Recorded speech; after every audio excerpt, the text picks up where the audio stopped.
ಗುರು ಸಾರ್ವಭೌಮದಲ್ಲಿ ಗುರು ಸಾರ್ವಭೌಮ ಪತ್ರಿಕೆಯಲ್ಲಿ ವಾಯುಸ್ತುತಿ ಬಗ್ಗೆ ಪಿ ಲಕ್ಷ್ಮೀನಾರಾಯಣ ಬರೆದಿದ್ದ ಭಾಷೆ ಪಿ ಲಕ್ಷ್ಮೀನಾರಾಯಣ ಚೆನ್ನೈ ಹಾಂ ಅವರು ಅರ್ಥ ಬಿಡಿಸಿದ್ದಾರೆ ಎಷ್ಟೆಷ್ಟು ಅರ್ಥ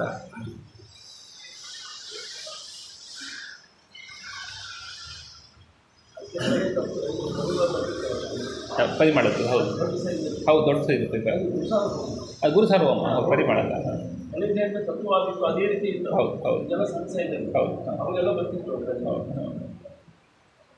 ಲಕ್ಷ್ಮೀಕಾಂತ ಅಂದರೆ ಇಷ್ಟು ಚಿಂತನೆ ಮಾಡಬೇಕು, ಹೀಗಿದೆ.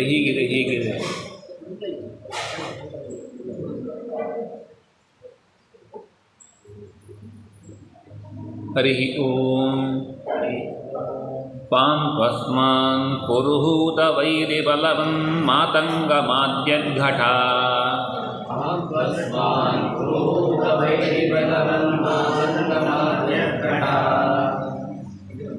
ಮೂರು ಸಲ ಹೇಳಿ.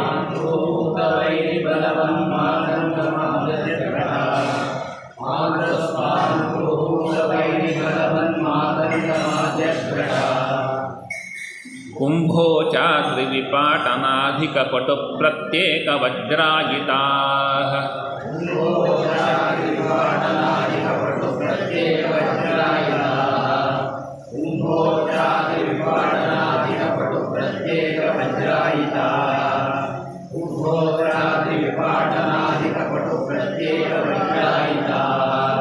ಶ್ರೀಮತ್ಕಂಠೀರವಾಸ್ಯ ಪ್ರತತ ಸುನಖರ ದಾರಿತಾರಾತಿದೂರ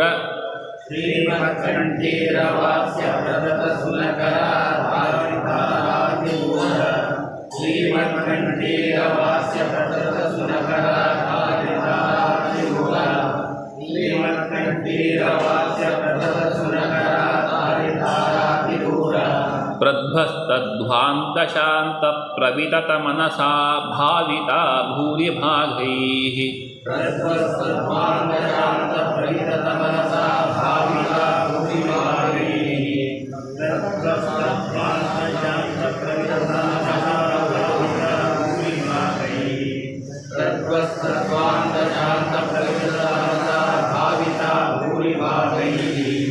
ಭಾವಿತ ನಾಕಿ ವೃಂದೈ ಅನ್ನುವಂಥ ಪಾಠ ಇದೆ. ಅಲ್ಲ, ನಾಕಿ ವೃಂದೈ ಅಂತ ಇದು ಘಟ್ಟದ ಮೇಲೆ ಹೇಳುವಂಥದ್ದು ನಾಕಿ ವೃಂದೈ ಅಂತ ಅಲ್ಲಿರುವಂಥದ್ದು. ನಮ್ಮ ಉಡುಪಿ ಕಡೆಯಲ್ಲಿ ಮಾತ್ರ ಭೂರಿ ಭಾಗೈ ಅನ್ನುವ ಪಾಠವನ್ನು ಗ್ರಹಣ ಮಾಡಿದ್ದಾರೆ. ವ್ಯತ್ಯಾಸ ಇರುವಂಥದ್ದು. ಮತ್ತು ಈ ಅಕ್ಷರಗಳನ್ನು ಹೇಳುವಾಗ ನಾವು ಒಂದು ರೀತಿಯಾಗಿ ಈಗ ಶ್ರೀಮತ್ಕಂಠೀರ ವಾಸ್ಯ ಪ್ರತತ ಮುಂದೆ ಒತ್ತಕ್ಷರ ಇದೆ, ಪಕಾರಕ್ಕೆ ರಕಾರ ಅಡಿವತ್ತಿದೆ. ಅದೇನಾಗ್ತದೆ, ಹಿಂದಿನ ಅಕ್ಷರಕ್ಕೆ ಸೇರ್ತದೆ, ಸೇರಿಸಿ ಹೇಳಬೇಕಾಗ್ತದೆ. ಇಲ್ಲ ಶ್ರೀಮತ್ಕಂಠೀರ ವಾಸ್ಯ ಅಂತ ನಿಲ್ಲಿಸೋದಲ್ಲ, ಶ್ರೀಮತ್ಕಂಠೀರ ವಾಸ್ಯ ಪ್ರತತ ಸೇರಿಸಿ ಹೇಳುವಂಥದ್ದು. ಇದು ಸಹಜವಾಗಿ ಸಂಸ್ಕೃತದಲ್ಲಿ ಇರುವಂಥ ರೀತಿ, ಅದು ಹಾಗೆ ಹೇಳಬೇಕು ನಾವು. ಇಲ್ಲ ಅಂತಾದರೆ ಅದು ವ್ಯತ್ಯಾಸ. ಪ್ರಧ್ವಸ್ತ ಒಂದು ಪದವನ್ನು ಸೇರಿಸಿ ಹೇಳುವಾಗ ಮುಂದೆ ಒತ್ತಕ್ಷರ ಇದ್ದರೆ ಅದು ಹಿಂದಿನ ಅಕ್ಷರ ಜೊತೆ ಸೇರ್ಕೊಂಡು ಬರ್ತದೆ. ಪ್ರಧ್ವಸ್ತಧ್ವಾಂತ ಅದು ಉಚ್ಚಾರ. ನಮಗೆ ಈ ಉಚ್ಚಾರಣೆಗಳು ಸರಿ ಇದ್ದಾಗ ಮಾತ್ರ ಸಂಸ್ಕೃತ ಉಚ್ಚಾರ ಸರಿಯಾಗ್ತದೆ. ಇಲ್ಲ ಅಂತಾದರೆ ನಾವು ಯಾವುದೇ ಶ್ಲೋಕ ಪಾರಾಯಣ ಮಾಡುವಾಗ ಸ್ಪಷ್ಟ ಗೊತ್ತಾಗ್ತದೆ ಇವರಿಗೆ ಸಂಸ್ಕೃತ ಜ್ಞಾನ ಏನೂ ಇಲ್ಲ. ಉಚ್ಚಾರಣೆಯಲ್ಲಿ ಎಲ್ಲಿ ನಿಲ್ಲಿಸಬೇಕು, ಅನುಸ್ವಾರ ವಿಸರ್ಗಗಳು ಬಂದ ಹೇಗೆ ನಿಲ್ಲಿಸಿ ಹೇಳಬೇಕು, ಇದೆಲ್ಲ ಈಗ ನಾವು ಒಂದು ತಲೆಯಲ್ಲಿ ಭ್ರಮೆ ಕೂತಿರ್ತದೆ. ಕೊನೆಯಲ್ಲಿ ಅನುಸ್ವಾರ ವಿಸರ್ಗಗಳಿದ್ದರೆ ಅದು ಸಂಸ್ಕೃತ. ಹಾಗಾಗಿ ವೆಂಕಟೇಶ್ವರ ಹೇಳುವಾಗಲೂ ಕೂಡ ಕಿಂಚನಃ ಅಂತ ಹೇಳ್ತೇವೆ, ಕದಾಚನಃ ಅಂತ ಹೇಳ್ತೇವೆ. ಬಂದ್ಬಿಡ್ತದೆ ನಮಗೆ. ನಮ್ಮ ಉದ್ದೇಶ ಇಲ್ಲ, ಸಂಸ್ಕೃತ ಅಂದರೆ ಕೊನೆಯಲ್ಲಿ ವಿಸರ್ಗ ಇರಬೇಕು. ಕಿಂಚನಃ ಇಲ್ಲ, ಅದು ಆ ರೂಪ ಕಿಂಚನ ಅಷ್ಟೇ, ಕದಾಚನ ಅಷ್ಟೇ. ಇಲ್ಲ ನಾನು ಸೇರಿಸ್ತೇನೆ, ನೀವು ಸೇರಿಸಿದ ತಕ್ಷಣ ಅದು ಸಂಸ್ಕೃತ ಆಗೋದಿಲ್ಲ, ತಪ್ಪಾಗ್ತದೆ. ಹಾಗಾಗಿ ಇಲ್ಲಿ ಶ್ರೀಮತ್ಕಂಠೀರವಾಸ್ಯ ಪ್ರತತ ಸುನಖರ, ಶ್ರೀಮತ್ಕಂಠೀರವಾಸ್ಯ ಪ್ರತತ ಸುನಖರ ದಾರಿತಾರಾದಿದೂರ ಪ್ರಧ್ವಸ್ತಧ್ವಾಂತ ಶಾಂತ ಪ್ರವಿತತ ಮನಸಾ ಭಾವಿತಾ ಭೂರಿಭಾಗೈ.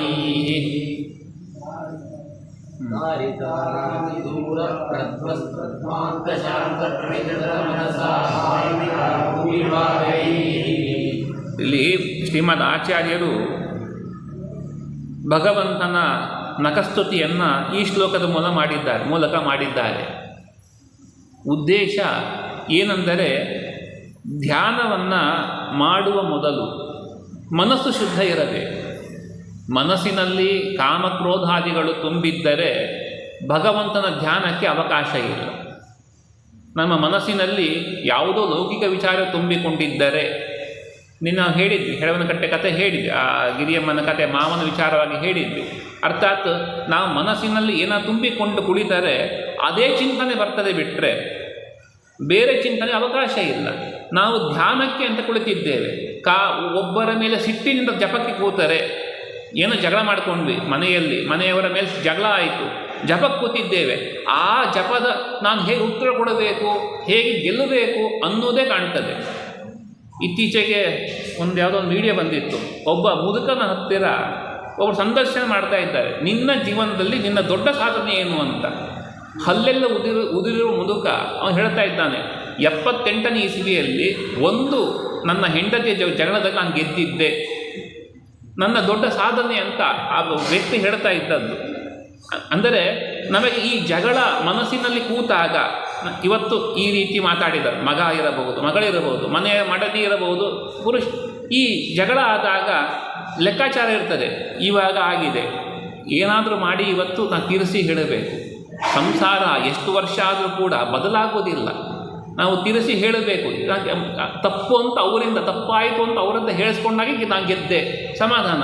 ಆ ಸಮಯದವರೆಗೆ ಮನಸ್ಸಿನಲ್ಲಿ ಆಲೋಚನೆ ಕೂತಾಗ, ಈ ಕಾಮ ಕ್ರೋಧಾದಿಗಳು ಕೂತಿರುವಾಗ ದೇವರ ಧ್ಯಾನ ಹೇಗೆ? ಹಾಗಾಗಿ ಮನಸ್ಸಿನಲ್ಲಿರುವಂತಹ ಈ ಕಾಮಕ್ರೋಧಾದಿ ಶತ್ರುಗಳ ನಿಗ್ರಹ ಆಗಬೇಕು. ಇನ್ನು ಅಜ್ಞಾನ, ವಿಪರೀತ ಜ್ಞಾನಗಳೆಲ್ಲ ತುಂಬಿಕೊಂಡಿರುತ್ತದೆ, ಏನೇನೋ ನಾವು ಜ್ಞಾನ ಇರ್ತದೆ, ನಾನೇ ತಿಳಿದಿದ್ದೇನೆ ಅಂತ, ಆದರೆ ಸಮ್ಯಕ್ ಜ್ಞಾನ ಯಾವುದೂ ಆಗಿರುವುದಿಲ್ಲ. ಇಂತಹ ಅಜ್ಞಾನಗಳೆಲ್ಲ ನಾಶವಾಗಬೇಕು. ಇದೆಲ್ಲ ಬರುವುದು ಹೇಗೆ? ಕತ್ತಲೆಗಳ ನಾಶ ಆಗಬೇಕು ಅಂದರೆ ಅದೆಲ್ಲ ದೈತ್ಯರೇ, ಎಲ್ಲ ಕಲ್ಯಾಣಿಗಳ ವಿಶೇಷವಾದ ಪ್ರಭಾವದಿಂದ ಸಾಧನ ಮಾರ್ಗದಲ್ಲಿ ತಡೆ ಬರುವಂಥದ್ದು. ಹಾಗಾಗಿ ಅಂತಹ ದುಷ್ಟರ ನಿಗ್ರಹವಾಗಬೇಕೆಂದರೆ ನರಸಿಂಹದೇವರ ನಖಸ್ಮರಣೆ, ಅದು ಮನಸ್ಸು ಶಾಂತವಾಗಿರಬೇಕು, ಏಕಾಗ್ರತೆ ಬರಬೇಕು. ಇವೆಲ್ಲ ಆಗಬೇಕು ಅಂದರೆ ದುಷ್ಟ ಮರ್ದನ ಮಾಡಿದಂತಹ ನರಸಿಂಹದೇವರ ನಖಸ್ಮರಣೆ ಮಾಡಿದರೆ ಇಂತಹ ಎಲ್ಲ ಇಷ್ಟಪ್ರಾಪ್ತಿಯಾಗ್ತದೆ. ಮನಸ್ಸು ಶಾಂತವಾಗುವುದರ ಜೊತೆಗೆ ಏಕಾಗ್ರತೆಯೂ ಕೂಡ ಒದಗಿ ಬರುತ್ತದೆ. ಆ ದೃಷ್ಟಿಯಲ್ಲಿ ಶ್ರೀಮದ್ ಆಚಾರ್ಯರು ವಾಯುಸ್ತುತಿಯ ಪಾರಾಯಣದ ಮೊದಲು ಭಗವಂತನ ನಖಸ್ತುತಿಯ ಚಿಂತನೆಯನ್ನು ಮಾಡಿ ಎಂಬುದಾಗಿ, ಅದು ಹರಿವಾಯುಸ್ತುತಿ ಅಂತಲೇ ಪ್ರಸಿದ್ಧವಾಗಿರುವಂಥದ್ದು. ಇದರಲ್ಲಿ ಇಬ್ಬರ ಸ್ತೋತ್ರವೂ ಕೂಡ ವಿಶೇಷವಾಗಿ ಇದೆ, ಚಿಂತನೆಯನ್ನು ಮಾಡುವ ಸಾಮರ್ಥ್ಯ ಇದ್ದವರಿಗೆ. ವಾಯುಸ್ತುತಿ ಅಂತೂ ನೇರವಾಗಿ ಕಾಣುತ್ತದೆ ನನಗೆ. ಹಾಗಾಗಿ ಇದು ಕೇವಲ ಧ್ಯಾನದ ಕಡೆಗೆ ನಮ್ಮನ್ನು ಎಳೆದುಕೊಂಡು ಹೋಗಬೇಕು. ಹೇಗೆ ಬಂಧನೆ ಮಾಡದೇ ಇರುವಂಥ ಹಗ್ಗ ಬಿಡಿಸಿಕೊಂಡು ಹೋಗ್ತದೋ, ಒಂದು ಕಡೆ ಗಂಟು ಹಾಕಿದ್ದರೆ ಅದು ನಾವು ನೆನೆಯುತ್ತಾ ಬಂದಾಗ ನಿಲ್ತದೆ, ಇಲ್ಲ ಅಂತಾರೆ ಅದು ಜಾರಿ ಹೋಗ್ತದೆ. ಹಾಗಾಗಬಾರದು. ಒಮ್ಮೆ ನಾವು ಈ ನಖಸ್ತುತಿಯ ಪಾರಾಯಣ ಮಾಡಿದ ಒಂದು ಕಡೆ ಗಂಟು ಹಾಕಿದಂತಾಯಿತು, ಇಡೀ ವಾಯುಸ್ತುತಿಯ ಪಾರಾಯಣ ಮಾಡಿ ಕೊನೆಗೆ ಇಲ್ಲಿ ಪುನಃ ಈ ನಖಸ್ತುತಿಯ ಪಾರಾಯಣ ಮಾಡಿದಾಗ ಮತ್ತೊಂದು ಕಡೆಗೆ ಬಂಧನ ಮಾಡಿದಂತೆ. ಒಟ್ಟಿನಲ್ಲಿ ಮಾಡಿದ ಪಾರಾಯಣ ಗಟ್ಟಿಯಾಗ್ತದೆ, ಪುಣ್ಯ ಸೋರಿ ಹೋಗುವುದಿಲ್ಲ. ಆ ದೃಷ್ಟಿಯಲ್ಲಿ ಶ್ರೀಮದ್ ಆಚಾರ್ಯರು ನಖಸ್ತುತಿಯನ್ನು ನಮ್ಗೆ ಕೊಟ್ಟಿದ್ದಾರೆ.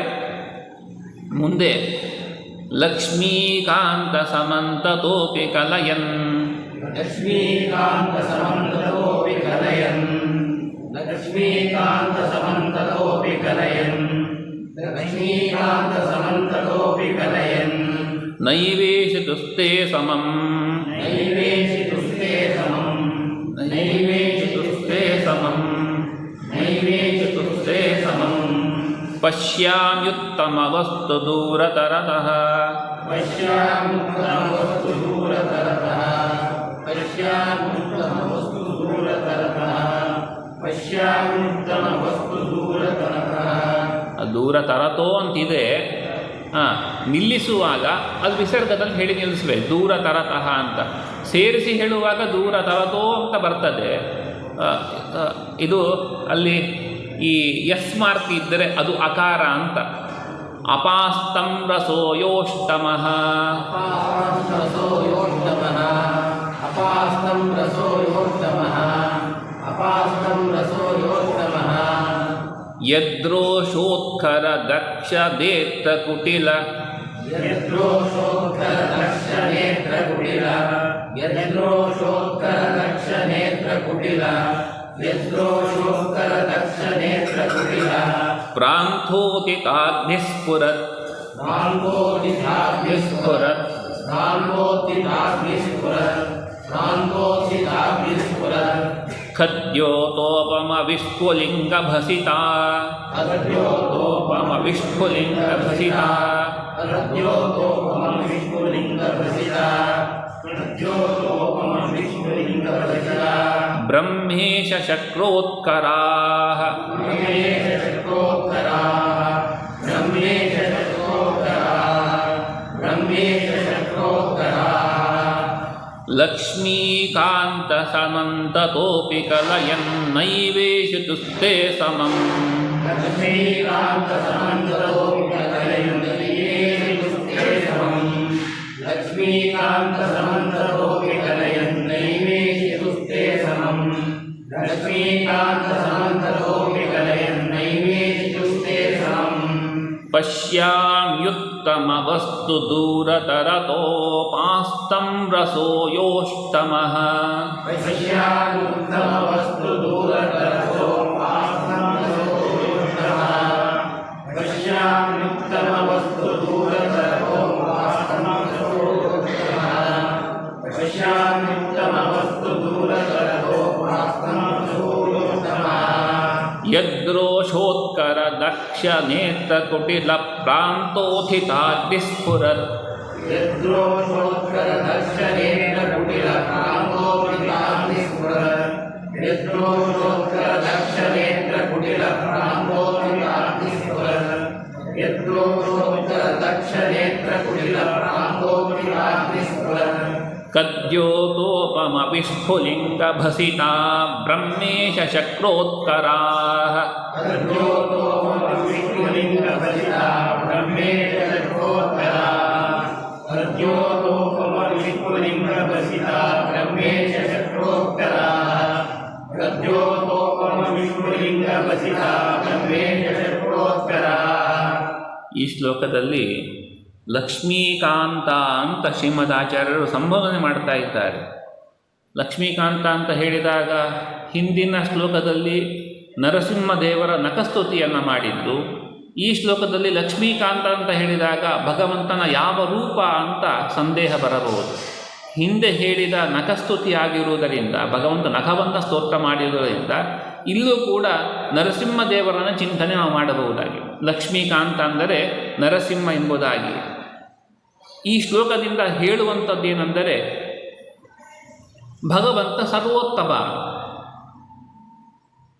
ಯಾವ ರೀತಿಯಾಗಿ? ಲಕ್ಷ್ಮೀಕಾಂತ ಅಂತ ಒಂದು ಪದ ಪ್ರಯೋಗ ಮಾಡಿದ್ದಾರೆ. ಲಕ್ಷ್ಮಿಗೆ ಒಡೆಯ, ಎಲ್ಲ ಇಡೀ ಸಮಸ್ತ ಜಗತ್ತಿಗೆ ಒಡತಿ ಲಕ್ಷ್ಮೀದೇವಿ.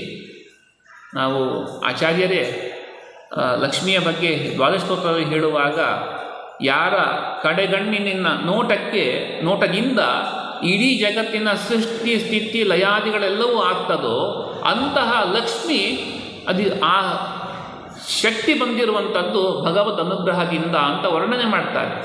ಹಾಗಾಗಿ ಲಕ್ಷ್ಮಿಯನ್ನು ಜಗತ್ತೆಲ್ಲ ಬಯಸ್ತದೆ, ಆದರೆ ಲಕ್ಷ್ಮಿ ಬಯಸುವಂಥದ್ದು ತನ್ನ ಪತಿಯನ್ನು ಮಾತ್ರ. ಲಕ್ಷ್ಮೀಕಾಂತ ಅಷ್ಟೇ ಅಲ್ಲ, ಮತ್ತು ಕೂಡ ಹೇಳುವಾಗ ಲಕ್ಷ್ಮಿಯ ಮನಸ್ಸನ್ನು ಸೆಳೆಯುವಂತಹ ಒಂದು ವಸ್ತು ಜಗತ್ತಿನಲ್ಲಿ ಇದೆ ಅಂದರೆ ಅದು ಪರಮಾತ್ಮ ಮಾತ್ರ. ತ್ರಿವಿಕ್ರಮ ಪಂಡಿತರೇ ವಿಷ್ಣುಸ್ತುತಿ ಅಂತ ಒಂದು ಮಾಡಿದ್ದಾರೆ.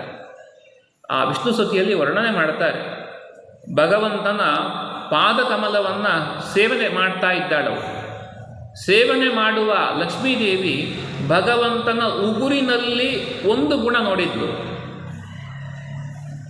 ಅದನ್ನು ಪೂರ್ಣವಾಗಿ ನೋಡಲಿಕ್ಕಾಗಿಲ್ಲ. ಮತ್ತೆ ಬೇರೆ ಗುಣ, ದಿನದಿನವೂ ಹೊಸ ಹೊಸ ಹೊಸ ಹೊಸ ಗುಣಗಳನ್ನು ನೋಡುತ್ತಾ ಆಶ್ಚರ್ಯ ಸಮುದ್ರದಲ್ಲಿ ತಾನು ಮುಳುಗಿದಳು ಅಂತ ವರ್ಣನೆ ಮಾಡಿದ್ದಾರೆ ತ್ರಿವಿಕ್ರಮ ಪಂಡಿತರು. ಅರ್ಥಾತ್ ಭಗವಂತನಲ್ಲಿ ಆಸಕ್ತಳಾದಂತಹ ಲಕ್ಷ್ಮೀದೇವಿ, ಲಕ್ಷ್ಮೀಕಾಂತ, ನಾನು ಸಮಂತತೋಪಿ ವಿಕಲಯನ್, ಎಲ್ಲ ಕಡೆ ನೋಡಿದೆ, ವಿಚಾರ ಮಾಡಿದೆ. ಭಗವಂತನಿಗೆ, ನಾರಾಯಣನಿಗೆ ಸಮಾನರಾದ ಯಾರು ಇದ್ದಾರಾ? ಹಿಂದೆ ಇದ್ದಾರೋ ಅಥವಾ ಮುಂದೆ ಇದ್ದಾರೋ, ಕಾಲದಲ್ಲೋ ದೇಶದಲ್ಲೋ ನಾವೆಲ್ಲ ವಿಚಾರ ಮಾಡಿ, ಗುಣದಲ್ಲೋ ವಿಚಾರ ಮಾಡಿದರೆ ಎಲ್ಲೂ ಕೂಡ ದೇವರಿಗೆ ಸಮಾನರಾದಂಥವರು ಯಾರೂ ಇಲ್ಲ.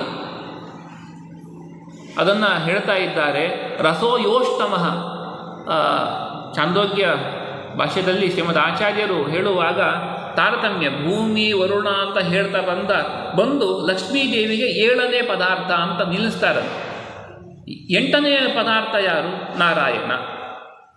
ಅಂದರೆ ನಾರಾಯಣನಿಗೆ ಸಮಾನರಾರೂ ಇಲ್ಲ, ಎಲ್ಲರೂ ಅವರಿಗಿಂತ ನ್ಯೂನರಾಗಿ ಉಳ್ಳವರು, ಯಾರೂ ಸಮಾನರಿಲ್ಲ. ಅಷ್ಟೇ ಅಲ್ಲ, ರಸ ಅಂತ ಹೇಳುವಾಗ ನಮಗೆ ಗೊತ್ತಿರೋ ಷಡ್ರಸಗಳು, ಸಿಹಿ ಕಹಿ ಖಾರ ಹುಳಿ ಒಗರು, ಈ 6 ರಸಗಳು ಗೊತ್ತಿದೆ. 7ನೇ ರಸವೇ ಇಲ್ಲ, ಇನ್ನು 8ನೇ ರಸ ಅದು ಭಗವಂತ ಮಾತ್ರ.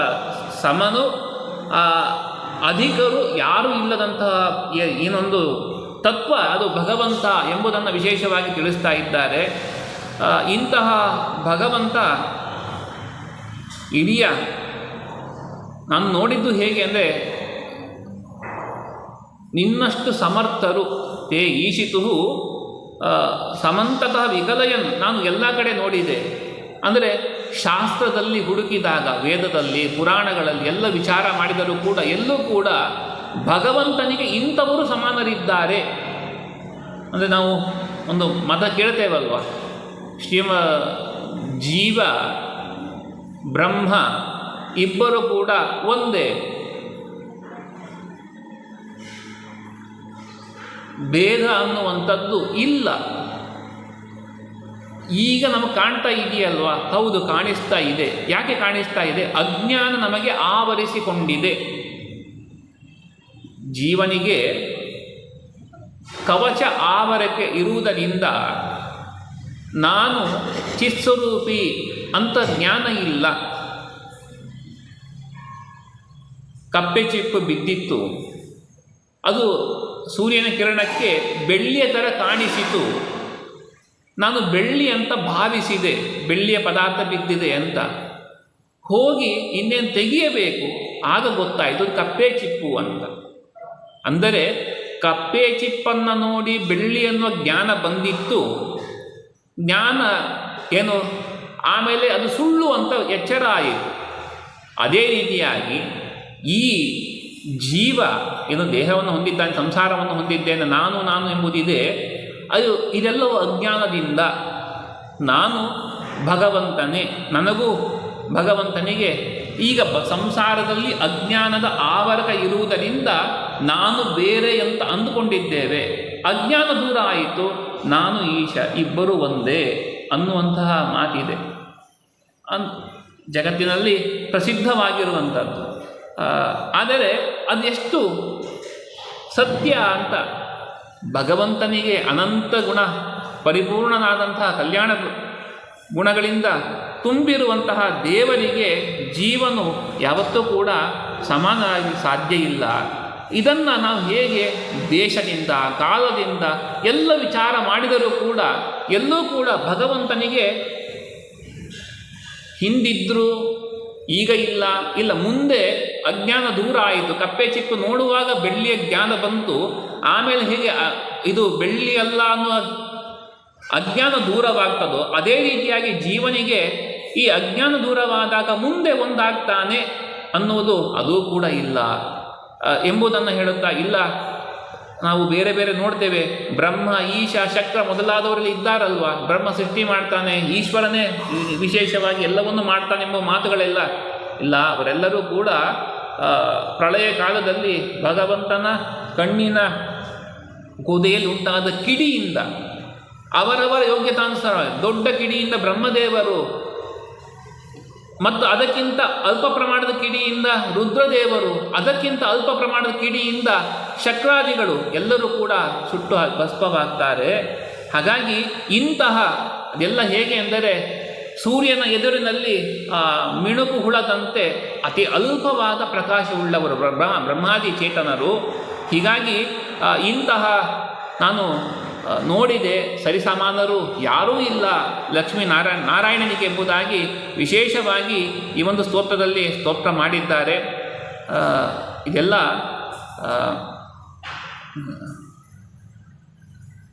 ಗುಣಪರಿಪೂರ್ಣನಾದಂತಹ ಭಗವಂತ, ನಿರ್ದೋಷನಾದಂತಹ ಭಗವಂತ, ಎಲ್ಲ ದೇವತೆಗಳಿಂದ ಧ್ಯಾನಿಸಲ್ಪಡುವಂತಹ ಇಂತಹ ಭಗವಂತ ಎಂಬುದಾಗಿ ವಿಶೇಷವಾಗಿ ನರಸಿಂಹದೇವರ ಚಿಂತನೆಯನ್ನು ಶ್ರೀಮದ್ ಆಚಾರ್ಯರು ಆರಂಭದ ಈ ನಖಸ್ತುತಿಗಳ ಸ್ತುತಿಯ ಮೂಲಕ ನಮಗೆ ಕೊಟ್ಟಿದ್ದಾರೆ. ಹಾಗಾಗಿ ಈ ಸ್ತೋತ್ರವನ್ನು ನಮ್ಮ ಜೀವನದಲ್ಲಿ ನಿನ್ನೆ ಹೇಳಿದಂತೆ ಯಾವ ಸಂದರ್ಭದಲ್ಲಿ ಲಕ್ಷ್ಮೀ ನರಸಿಂಹ, ಗುರು ನರಸಿಂಹ ನಮ್ಮೆಲ್ಲ ಕುಲದೈವವಾಗಿರುವಾಗ ನರಸಿಂಹದ ದೇವರ ಬಳಿಯಲ್ಲಿ ಈ ಸ್ತೋತ್ರದ ಮೂಲಕ ಈ ಚಿಂತನೆ ಜೊತೆಗೆ, ಸ್ವಾಮಿ ನಿನಗೆ ಸಮಾನರಾರೂ ಇಲ್ಲ, ಹಿಂದೂ ಇಲ್ಲ ಮುಂದೂ ಇಲ್ಲ, ಶಾಸ್ತ್ರ ತಿಳಿಸುವಂಥದ್ದು. ನಾವು ಹರಿಸರ್ವೋತ್ತಮ, ವಾಯು ಜೀವೋತ್ತಮ ಅಂತ ಘೋಷಣೆ ಕೂಗ್ತೇವೆ. ಆದರೆ ಈ ರೀತಿಯಾಗಿ ಈಗ ಭಗವಂತನ ಬಿಂಬ ಪ್ರತಿಬಿಂಬ ಭಾವದ ಚಿಂತನೆ ನಮ್ಮದು. ಭಗವಂತ ಬಿಂಬ, ಅವನ ಪ್ರತಿಬಿಂಬ ನಾನು ಅಂತ ಹೇಳುವಂಥದ್ದು. ಸೂರ್ಯ ಹೇಗೆ ಕನ್ನಡಿಯಲ್ಲಿ ಗೋಚರನಾಗ್ತಾನೆ, ಅದೇ ರೀತಿಯಾಗಿ ನಾವು ಕೂಡ ದೇವರ ಬಿಂಬ ಪ್ರತಿಬಿಂಬರು. ಆದರೆ ಕನ್ನಡಿಯ ಆವರಕ ಇದೆ, ಕನ್ನಡಿ ಇಲ್ಲ ಅಂತಾದರೆ ಆ ಪ್ರತಿಬಿಂಬ ಇರುವುದಿಲ್ಲ. ಅರ್ಥಾತ್ ಏನಾಯಿತು, ಬಿಂಬದ ಜೊತೆ ಸೇರಿಬಿಡ್ತು ಎನ್ನುವ ಉಕ್ತಿಗಳನ್ನು ಹೇಳಿದರೆ ಗೊಂದಲ ಉಂಟಾಗಬಹುದು. ನಮ್ಮೊಳಗೆ ಅವರು ಬಹಳ ಚೆನ್ನಾಗಿ ಉದಾಹರಣೆಗಳನ್ನು ಹೇಳ್ತಾ ಹೋಗ್ತಾರೆ. ಸಮುದ್ರದೊಳಗೆ ಸೇರಿದಾಗ ಹೇಗೆ ಇಲ್ಲದಂತಾಗ್ತದೋ, ನದಿ ಸೇರಿತು ಸಮುದ್ರ ಐಕ್ಯ ಆಯಿತು ಎನ್ನುವ ಮಾತುಗಳನ್ನು, ಅಥವಾ ನೀರು ಉಪ್ಪಿನೊಳಗೆ ಸೇರಿದಾಗ ಹೇಗೆ ಮಿಶ್ರಣವಾಗಿ ಬಿಡುವುದು ಎಂಬುವ ದೃಷ್ಟಾಂತ ಹೇಳುವಾಗ ನಮಗೂ ಕೂಡ ಹೌದು ಅನಿಸಬಹುದು. ಒಂದೊಮ್ಮೆ ನಾನು ದೇವರಾಗ್ತೇನೆ ಎಂದಾದರೆ ಎಷ್ಟು ಖುಷಿ, ಅಲ್ಲ, ಆನಂದ ಆಗಿಬಿಡ್ತದೆ. ಇಲ್ಲಿ ಕಾಣೋದಿಲ್ಲ ಅಲ್ಲ, ಹಾಗಾಗಿ ಇದೆಯೋ ಇಲ್ಲೋ, ಇಲ್ಲ, ಇರುವುದು ಉಪಾಸನೆ ಮಾಡಬೇಕು. ಸುಮಧ್ವ ವಿಜಯದಲ್ಲಿ ವರ್ಣನೆ ಮಾಡ್ತಾರೆ 12ನೇ ಸರ್ಗದಲ್ಲಿ. ಶಕ್ರಾದಿ ದೇವತೆಗಳೆಲ್ಲರೂ ಕೂಡ ಈ ಒಂದು ತತ್ವವನ್ನು ಆಶ್ರಯಿಸಿಯೇ ಈ ಸಾಧನೆ ಮಾಡಬೇಕಾಗಿದೆ. ಯಾವುದು? ಜಗತ್ತೆಲ್ಲವೂ ಮಿಥ್ಯ, ನಿರ್ಗುಣ ಬ್ರಹ್ಮನ ಉಪಾಸನೆಗೆ ವಿಶೇಷವಾಗಿ ಈ ಮಾರ್ಗವನ್ನೇ ಅನುಸರಿಸಬೇಕು, ಬೇರೆ ಮಾರ್ಗವೇ ಇಲ್ಲ ಅನ್ನುವ ಚಿಂತನೆ ಆ ಕಾಲದಿಂದಲೂ ಬಂದಿರುವಂಥದ್ದೇ. ನಮಗೆ ನಮ್ಮ ತತ್ವದ ಬಗ್ಗೆ ದೃಢತೆ ಇಲ್ಲ ಅಂತಾದಾಗ ಇನ್ನೂ ಹೇಳುವುದೇನೆಂದರೆ, ನಮ್ಮ ಗುರುಗಳ ನಿಂದನೆ ಆಯಿತು. ಶ್ರೀಮದ್ ಆಚಾರ್ಯರ ಬಗ್ಗೆ, ವಾದಿರಾಜ ಗುರು ಸಾರ್ವಭೌಮನ ಬಗ್ಗೆ, ಅದು ಭಾವಿ ಸಮೀರ ಅಲ್ಲ ಅಂತ ಇರಬಹುದು, ಅಥವಾ ಬೇರೆ ರೀತಿಯಲ್ಲೂ ಕೂಡ ನಮಗೆ ಗೌರವ ಪಾತ್ರರಾದ ಯಾವ ಗುರುಗಳ ನಿಂದನೆ ಆದಾಗಲೂ ಕೂಡ ಯಾವುದೋ ಸಭೆಯಲ್ಲಿದ್ದೇವೆ, ನಾವು ಭಾಗವಹಿಸುವಂತಹ ಅನಿವಾರ್ಯತೆ ಇದೆ, ಸಭೆಯಲ್ಲಿ ಕುಳಿತುಕೊಳ್ಳುವ ಅನಿವಾರ್ಯತೆ ಇದೆ. ಆವಾಗ ಈ ಸ್ತೋತ್ರವನ್ನು ಪಾರಾಯಣ ಮಾಡಿದರೆ ಕಿವಿಯನ್ನು ನಾವು ಎದ್ದು ಬರುವಂಥ ಅಲ್ಲಿ ಸಂದರ್ಭ ಇಲ್ಲ. ಈ ಸ್ತೋತ್ರದ ಪಾರಾಯಣ ಮಾಡಿದರೆ ಅದು ಪ್ರಾಯಶ್ಚಿತ್ತ ಅಂತ ಇದು ತಿಳಿದವರು ಕಂಡುಕೊಂಡಿರೋ ಮಾರ್ಗ. ಮಾತಾಡ್ತಾರೆ, ಅವಾಚ್ಯವಾದ ಪದಗಳನ್ನು ಬಯಲಿಸಿ ಹೇಳುವಂತಹ ಎಲ್ಲ ಸಂದರ್ಭದಲ್ಲೂ ಕೂಡ ಈ ಪಾಂದಸ್ಮಾನ್ ಲಕ್ಷ್ಮೀಕಾಂತ್ ಸಮಂತತೋಪಿ ಈ ಸ್ತೋತ್ರಗಳನ್ನು ಹೇಳಿಕೊಂಡರೆ ಆ ಏನು ದೋಷ ಇದೆ ಹೇಳಿದಾಗ ಒಂದು ವಿರೋಧ ಮಾಡಬೇಕು. ಶಾಸ್ತ್ರ ಹೇಳುವುದಿಷ್ಟೇ. ಭೀಮಸೇನ ದೇವರು ಏನು ಮಾಡ್ತಾ ಇದ್ರು ಅಂತಾದರೆ, ವಿಷ್ಣುವನ್ನು ದ್ವೇಷ ಮಾಡುವವರ ನಾಲಿಗೆಯನ್ನು ಎಳೆದು ಅವರ ಪ್ರಾಣವನ್ನು ತೆಗೆಯಬೇಕಂತೆ ಸಾಮರ್ಥ್ಯ ಇದೆ. ಇಲ್ಲ ಅವರ ಜೊತೆಗೆ ವಾದವನ್ನು ಮಾಡಿ ಅವರನ್ನು ಸೋಲಿಸಬೇಕು. ಯಾಕೆ? ನಾವು ನಂಬಿದ ತತ್ವ ವಾಸ್ತವ, ಇದು ಭ್ರಮೆಯಲ್ಲ, ಯಾವುದೋ ಕಟ್ಟುಕತೆ ಅಲ್ಲ. ಹಾಗಾಗಿ ಇಂತಹ ವಿಚಾರಗಳ ಬಗ್ಗೆ ಆಕ್ಷೇಪಗಳು ಬಂದಾಗ ಅದರ ನಿವಾರಣೆ ಮಾಡಬೇಕು. ಇಲ್ಲ, ನಮಗೆ ಸಾಮರ್ಥ್ಯ ಇಲ್ಲ, ಅಷ್ಟು ಜ್ಞಾನ ಇಲ್ಲ ನಮಗೆ, ಏನು ಮಾಡಬೇಕು? ಅಲ್ಲಿಂದ ಎದ್ದು ಹೊರಡಬೇಕು. ಇದಾವುದು ಆಗುವುದಿಲ್ಲ ಅಂತಾದಾಗ ಏನು ಮಾಡಬೇಕು? ವಾಯುಸ್ತುತಿಯ ಈ ನಖಸ್ತುತಿಯ ಪಾರಾಯಣವನ್ನು ಮಾಡಿದರೆ ಆ ದೋಷ ಏನು ಬರ್ತದೆ, ಕೇಳಿ ಕೂಡ ಸುಮ್ಮನಿದ್ದ ದೋಷ ಬರುವುದಿದೆ, ಅದರಿಂದ ರಕ್ಷಣೆ ಆಗ್ತದೆ. ದೇವರ ಪ್ರಾರ್ಥನೆ. ಇನ್ನು ಇಂತಹ ನಮ್ಮ ಗುರುಗಳನ್ನು, ನಮ್ಮ ದೇವರನ್ನು ನಿಂದನೆ ಮಾಡುವಂತಹ ಈ ಪದಗಳು ನನ್ನ ಕಿವಿಗೆ ಬೀಳದಂತೆ ರಕ್ಷಣೆ ನೀನೇ ಮಾಡಬೇಕು ಸ್ವಾಮಿಯ ಪ್ರಾರ್ಥನೆ ನಮ್ಮದಾದಾಗ ದೇವರು ಕೂಡ ನಮಗೆ ವಿಶೇಷವಾಗಿ ಆ ರಕ್ಷಣೆಯನ್ನು ಕೊಡುತ್ತಾರೆ ಎಂಬುದಕ್ಕಾಗಿ ಎಲ್ಲ ಸಾಧಕರು ಕಂಡುಕೊಂಡಿರುವ ಮಾರ್ಗ ಇದು. ಆ ದೃಷ್ಟಿಯಲ್ಲಿ ಕೊನೆಯ ಪಕ್ಷ ವಾಯುಸ್ತುತಿಯ 41 ಶ್ಲೋಕ ಬಾಯಿಗೆ ಬರದಿದ್ದರೂ ಕೂಡ ಈ 2 ಶ್ಲೋಕಗಳನ್ನಾದರೂ ಕಂಠಸ್ಥ ಮಾಡಿಕೊಂಡು ಸದಾ ನಮ್ಮ ಜೊತೆಯಲ್ಲಿ ಇಟ್ಟುಕೊಳ್ಳೋಣ ಎಂಬುದಾಗಿ ಹೇಳುತ್ತಾ ಮುಂದೆ